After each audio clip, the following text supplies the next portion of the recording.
Halo semua, sudahkah kalian menyiapkan sebuah kopi hitam ditambah rokok Samsu hitam? Karena pada kesempatan kali ini, kita akan menikmati sebuah film yang berjudul The Wig Part 2. Yang belum menonton part satunya, link video ada di deskripsi. Film ini rilis pada tahun 2022, cukup lumayan segar bukan? Akan tetapi, pemeran utama di film kali ini bukanlah Jayun, melainkan saudara kembarnya bernama Yoja. Film ini menceritakan para ilmuwan yang mencari-cari Yoja, karena menurut mereka, Yoja adalah sosok monster yang harus dibunuh. Namun Yoja berhasil membantai mereka semua tanpa ada kata ampun. Baiklah, tanpa banyak basa-basi, langsung saja kita masuk ke alur cerita filmnya.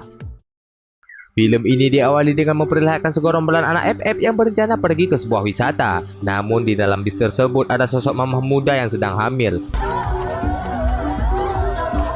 Saat para anak FF ketiduran, bapak-bapak yang berada di kursi paling depan membawa mereka ke sebuah tempat yang tidak kita ketahui. Bapak-bapak tersebut membius mereka semua dan mengambil mamah muda. Mamah muda pun dibawa ke ruang operasi. Di sana sudah ada dua emak tua, yaitu Dr. Blake dan saudara kembarnya. Mereka memberitahu kalau anak mamah muda kembar dan sudah disuntikan ramuan oleh Dr. Blake. Tidak lain kembaran anaknya adalah Jayun dan Yoja. Mamah muda pun melihat sebuah berita ada bus yang masuk ke jurang. Oh, ternyata mereka sudah menyusun rencana supaya semua yang terjadi diduga kecelakaan. Scene pun berpindah pada seorang cewek bernama Yoja. Yoja yang baru keluar dari lab operasi seperti kebingungan dengan suasana sekarang. Ia pun berjalan tanpa arah dengan bajunya berlumuran darah. Di pertengahan perjalanan, tiba-tiba Yoja mengalami rasa sakit di bagian kepala. Hal itu pun membuat semua yang ada di sekitarnya terangkat seperti adanya magnet. Di tempat lain, Jang, seorang pria ganteng kulit glowing, sedang bersilaturahmi ke rumah Dr. Blake. Sesampainya di sana, Dr. Blake langsung meminta bantuan Jang untuk menangkap gadis ciptaannya, yaitu Yoja. Jang dengan senang hati akan melakukannya saat waktunya pas. Lalu kita kembali lagi kepada Yoja. Jalan yang sepi membuat Yoja semakin bingung. Dalam perasaan Yoja, bukannya Corona udah pulang kampung ya? Tanpa diduga, ada sebuah mobil dengan kecepatan tinggi hampir menabrak Yoja. Karena rasa bingung, Pak supir memasukkan gigi mundur dan memaksakan Yoja untuk masuk ke dalam mobil. Di dalam mobil, mereka rupanya sudah menangkap seorang mamah cantik bernama Kyung Hee. Dengan rencana mereka akan membunuh Kyung Hee. Karena mereka takut seorang gadis cakep Yoja melaporkan perbuatan mereka, mereka pun akan melakukan hal yang sama kepada Yoja. Gak kenal mereka siapa Yoja. Oke, hitungan ketiga, Yoja beraksilah sebagai psikopat. 1, 2, 3. Nah, mampuskan kalian semua. Saat Yoja akan memfataliti seorang supir, Kyung Hee pun melarangnya. Kyung Hee pun berencana melarikan diri. Namun karena rasa kasihan terhadap Yoja yang tidak punya siapa-siapa, Kyung Hee pun langsung mengajak Yoja untuk ikut bersamanya. Kyung Hee pun bergegas menelpon seseorang. Tidak lama kemudian, Dr. Byun tiba di lokasi Kyung Hee. Dr. Byun menanyakan siapa gadis itu. Baiklah, saya kenalin ya. Ini pacar saya, Dok. Namanya Yoja, Yogyakarta. Benge anjing. Tiba-tiba Yoja mimisan. Dr. Byun dan Kyung Hee langsung menolong Yoja. Sesampainya di ruang operasi, saat Dr. Byun mengecek luka Yoja, ia pun harus minum sirup coklat supaya tidak mual saat melakukan operasi. Karena pasien kali ini mengalami sakit yang sangat luar angkasa. Selesai operasi, Dr. Byun menyuruh Kyung Hee untuk menelepon polisi. Namun Kyung Hee menolaknya karena mereka tidak bisa menjelaskan apa yang sebenarnya terjadi. Kyung Hee pun mengatakan untuk sementara Yoja bisa tinggal bersamanya sampai keadaan membaik. Di sisi lain, cewek polis dengan santuy menghisap rokok Magnum. Ia sudah membantai banyak bocah super sendirian. Lalu tidak lama kemudian bule bewok menjemput cewek polis. Mereka pun selalu debat dengan bahasa Korea cewek polis. Cewek polis selalu membulinya dengan bahasa Korea. Tujuan mereka berdua selalu mencari bocah-bocah super lainnya untuk dibunuh. Karena mereka menduga jika bocah-bocah super lainnya berkeliaran, maka banyak sekali yang akan menjadi korban. Saat Yoja dibawa pulang oleh Kyung Hee, Yoja terlihat gembira dengan keindahan alam. Yoja pun menyapa hewan di sana. Sesampainya di rumah, Yoja sangat bingung dengan suasana. Lalu Kyung Hee pun memarahi adiknya karena minum air dalam botol. Degil adiknya Kyung Hee menanyakan kenapa kamu babak belur. Namun cara bertanya Degil agak sedikit kejam. Hal itu pun membuat Yoja marah. Kyung Hee pun mengatakan bahwa semua baik-baik saja dan memperkenalkan kalau ini hanyalah adik kandungnya. Saat makanan sudah siap disajikan, Yoja agak sedikit malu untuk memakannya. Kyung Hee pun bertanya kenapa kamu tidak makan. Yang menjawab bukanlah Yoja. Melainkan Degil mengatakan makanan Kyung Hee tidak enak. Lalu Kyung Hee agak sedikit kesal dengan kata-kata Degil. Cekcok pun terjadi antara mereka berdua. Di saat itu pula, Yoja menghabiskan makanan dengan cepat. Ia memakan semua makanan seperti tidak makan bertahun-tahun. Lalu Kyung Hee terdiam dengan ucapan Degil, di mana dulunya Kyung Hee meninggalkan keluarga karena kesal. Dan saat ayah mereka meninggal, Kyung Hee tidak ada di sana. Lalu Degil pun naik ke atas karena sudah waktunya mimpi indah. Betapa kagetnya Kyung Hee saat melihat semua makanan sudah habis dilahap oleh Yoja. Aduh Yoja, ada alien ya di perut Anda. Kyung Hee pun mengajak Yoja ke kamar atas. Kamar ini adalah kamar Kyung Hee saat kecil. Yoja bisa menggunakan kamar tersebut untuk sementara waktu. Lalu Kyung Hee pun berterima kasih atas bantuan Yoja, karena tanpa Yoja kemungkinan besar Kyung Hee akan ganti alam. Di sisi lain, Dr. Blake menyuruh cewek polis untuk menangkap Yoja. Dr. Blake memberitahukan cewek polis kalau yang satu ini sangatlah berbahaya karena ia adalah sosok darah yang sempurna dibandingkan yang lain. Karena ada jasa Dr. Blake yang harus dibalas oleh cewek polis, ia pun membantu Dr. Blake untuk menangkap Yoja. Dr. Blake pun menyuruh cewek polis untuk menggunakan pelacak supaya bisa menemukan keberadaan Yoja. Mereka pun bergegas untuk menangkap Yoja. Di perjalanan, mereka diikuti oleh manusia super lainnya. Cewek polis menyuruh bule bewok untuk mengatasi mereka.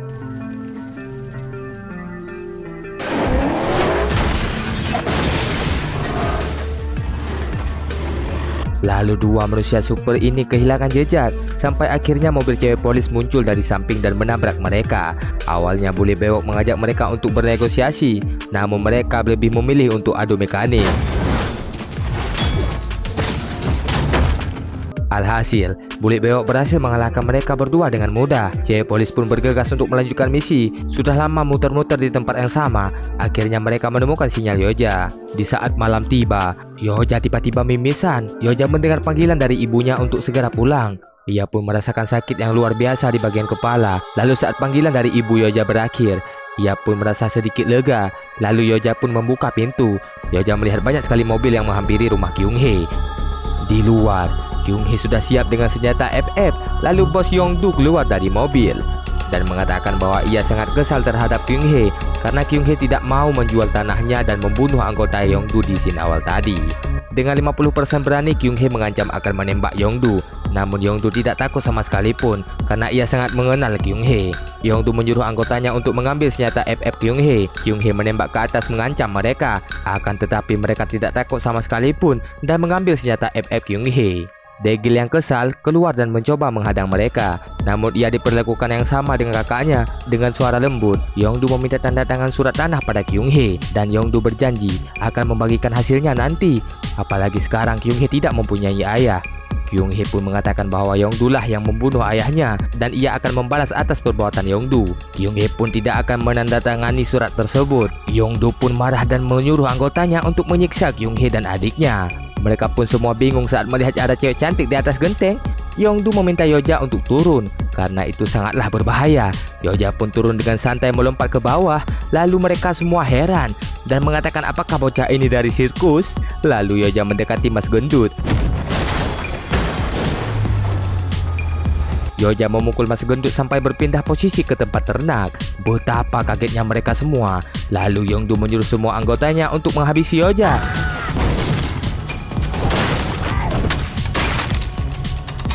Bagaikan nyamuk ngawur, Yoja menepuk mereka semua dengan mudah dan membuat Yongdu sesak nafas. Karena hati Kyung Hee begitu lembut, ia pun menghentikan Yoja dan menyuruh Yongdu untuk pergi dan jangan pernah kembali.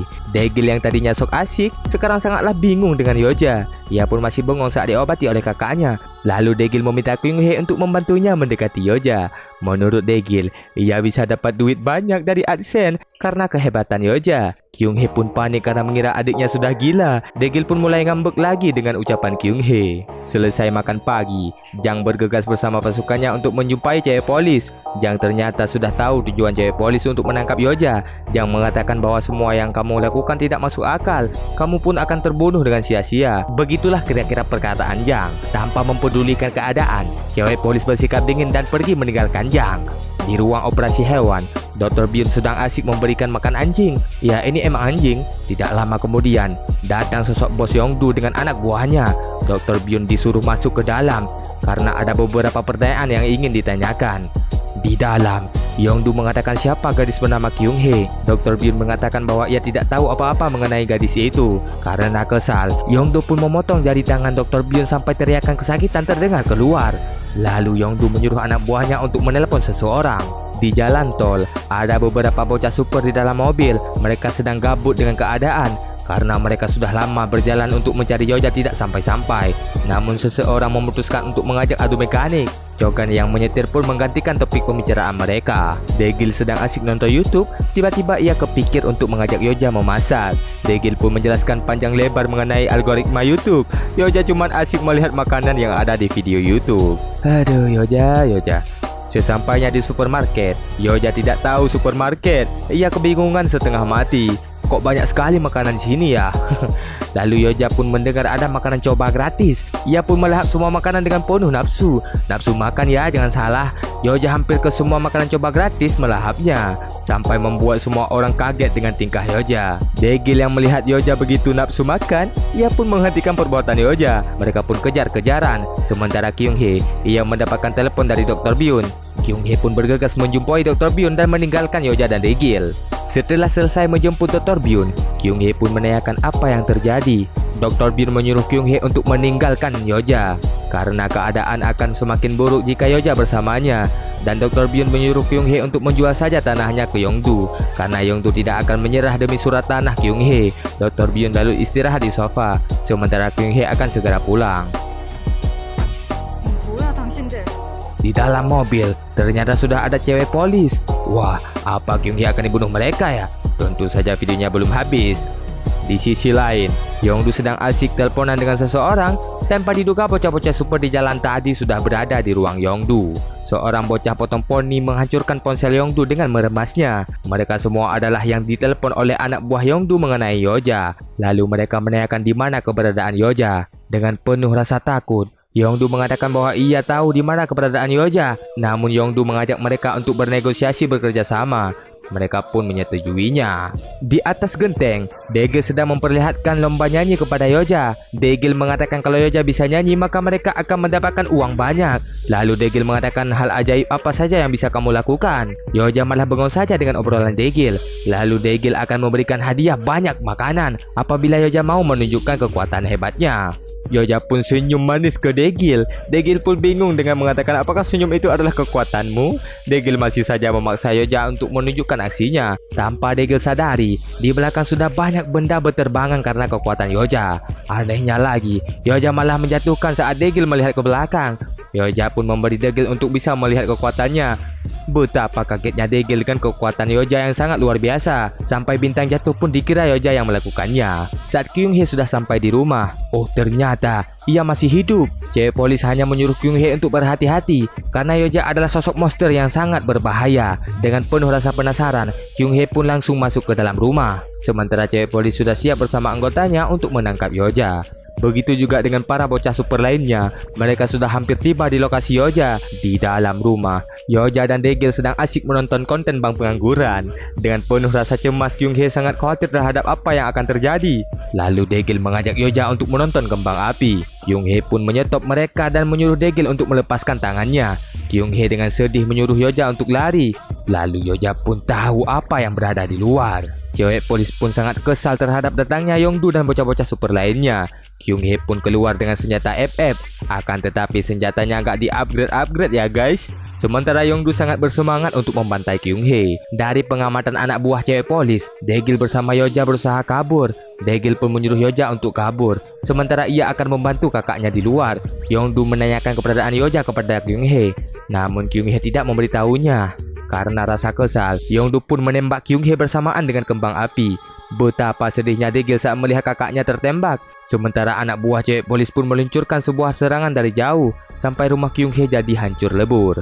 Salah satu manusia super langsung bertindak untuk membantai anak buah cewek polis. Adu mekanik pun terjadi antara anak buah cewek polis dan juga manusia super dari Cina.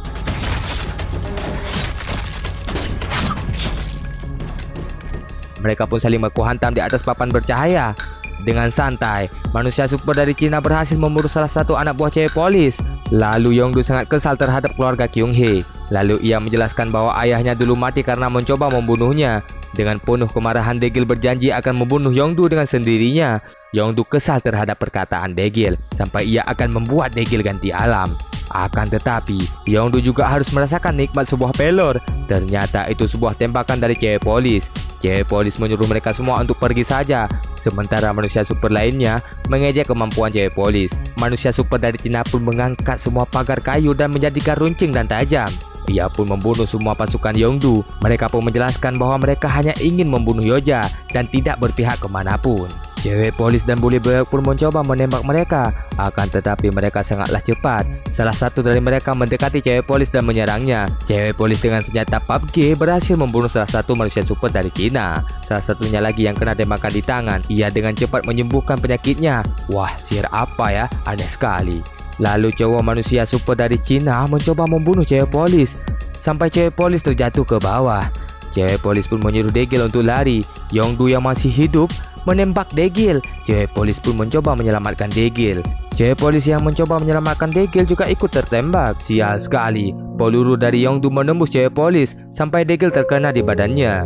Di hutan, Yoja baru sadar dengan apa yang sedang terjadi. Ia pun menatap langit indah dipenuhi kembang api, lalu membuat ia teringat dengan kebaikan Kyung Hee dan Daegil. Tidak lama kemudian sosok manusia super dari Cina menemukan Yoja. Sebelum menyerang, manusia super ini mengatakan bahwa ia bisa membunuh Yoja dengan sendirinya. Oh shit, manusia super ini bukanlah tandingan Yoja. Yoja dengan mudah membunuh manusia super ini dengan pisaunya sendiri. Di rumah Kyung Hee, karena kesal, cewek polis mencoba membunuh Yongdu. Akan tetapi salah satu manusia super cowok berhasil menghadangnya. Di sini bisa kita lihat, cewek polis kewalahan menghadapi mereka sampai ia digores-gores dengan pisaunya sendiri. Bule bewok yang baru sadar berusaha membantu cewek polis sampai manusia super cowok tertancap pisau di lehernya.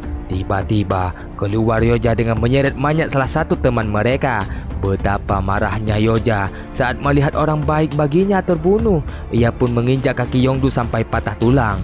Mereka para manusia super meremehkan kekuatan Yoja. Yoja pun mengeluarkan kekuatan sampai membuat manusia super cowok hilang satu tangan. Salah satunya lagi mencoba untuk membunuh Yoja. Akan tetapi Yoja berhasil mengendalikan pikiran manusia super sampai ia menusuk diri sendiri. Selesai Yoja memukul manusia super, Yoja mematahkan kaki Yongdu lagi. Manusia super cowok sangat malu karena kalah dengan cewek. Ia pun memulihkan tangannya kembali dan mengendalikan kekuatan untuk menghabisi Yoja. Enteng sekali bagi Yoja. Yoja menahan kekuatan manusia super dengan mudah. Yoja mengendalikan kekuatan manusia super sampai membuat dirinya hancur meledak seperti kembang api. Dan kini manusia super dari Cina tinggal satu orang lagi. Ia pun sangat ketakutan kepada Yoja sampai ia mundur dan terpojok dengan sebuah mobil. Lalu keluar seseorang dari mobil. Oh, ternyata yang keluar dari mobil adalah Jayun, manusia super terkuat di film The Week pertama. Jayun pun menyapa Yoja sampai membuat manusia super yang tersisa bingung. Manusia super bertanya pada Jayun, apakah kau mengenalnya? Jayun pun menjawab, itu adik gue goblok. Ternyata Jayun menyuruh mereka semua untuk menjemput Yoja dibawa pulang. Akan tetapi mereka malah mencoba membunuhnya. Karena kesal, Yoja membunuh manusia super meledakkan kepalanya dengan tangan kosong. Jayun pun langsung mendekati Yoja. Jayun menjelaskan kepada Yoja bahwa dialah yang menyamar jadi orang laboratorium pada saat itu. Sudah lama Jayun mencoba mencari tahu tentang Yoja, namun ia kehilangan jejak Yoja saat Kyung Hee membawanya. Yoja pun bertanya, kenapa kamu membebaskanku? Jawab Jayun bahwa ia sangatlah membutuhkan Yoja dan panggilan dari ibu selalu di pikiran Yoja. Sampai Jayun berusaha untuk menjumpai ibu dengan Yoja.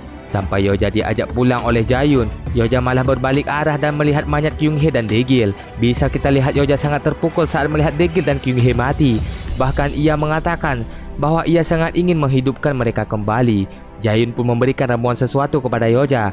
Kata Jayun, ramuan tersebut bisa menghidupkan salah satu dari mereka. Dengan pasrah Yoja terduduk diam. Tiba-tiba Jayun langsung menyuntikkan ramuan bius kepada adiknya, dan adiknya pun dibawa Jayun untuk bertemu ibunya. Saat mereka berdua sudah pergi, bulik bewok rupanya masih hidup dan mencoba membangunkan cewek polis. Dikira bulik bewok cewek polis sudah mati, ia pun sampai bingung harus melakukan apa lagi. Tiba-tiba cewek polis pun terbangun dan mengatakan bulik bewok manusia yang sangat berisik. Dalam keadaan luka parah, mereka masih saja bercanda ya guys. Cewek polis pun menelpon seseorang untuk meminta bantuan. Tidak diduga, suara dering telepon di atap rumah. Rupanya cewek polis meminta Jang untuk membantunya. Jang pun dengan senang hati akan membantunya. Apalagi Jang sudah tahu lokasi Jayun dan Yoja. Di akhir film, Dr. Brick menggambarkan sesuatu sambil mengatakan bahwa dua bocah cewek super akan menjumpai ibunya. Dan film pun sudah berakhir. Gimana? Sangat seru bukan? Dan itulah tadi alur cerita film The Wig Part 2. Semoga part 3-nya cepat keluar ya, karena Bang Pengangguran sangat ingin menikmati sequel ketiga film ini. Baiklah, buat kalian yang suka dengan video ini, jangan lupa untuk like, komen, dan subscribe ya. Jumpa lagi di next video.